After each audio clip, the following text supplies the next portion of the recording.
വീട്ടിൽ ഉണക്കാനിട്ടിരുന്ന റബ്ബർ ഷീറ്റുകൾ മോഷ്ടിച്ച സംഭവത്തിലെ പ്രതിയെ ചടയമംഗലം പോലീസ് അറസ്റ്റ് ചെയ്തു.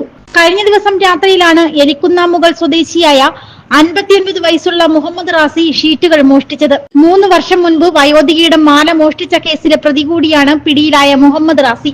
നിലമേൽ എലിക്കുന്നാമുകൾ ജാഫറിന്റെ വീട്ടിൽ അശയിൽ ഉണക്കാനിട്ടിരുന്ന റബ്ബർ ഷീറ്റാണ് മോഷണം പോയത്.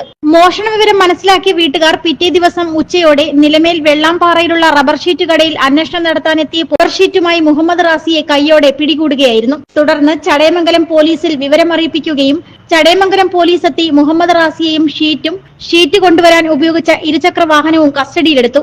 മുഹമ്മദ് റാസിയെ ചോദ്യം ചെയ്തതിൽ നിന്നും പ്രതി കുറ്റം സമ്മതിച്ചു.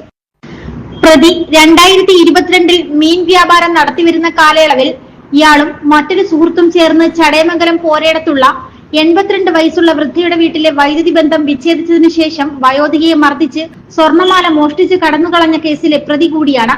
മെഡിക്കൽ പരിശോധനകൾക്ക് ശേഷം കോടതിയിൽ ഹാജരാക്കിയ പ്രതിയെ റിമാൻഡ് ചെയ്തു.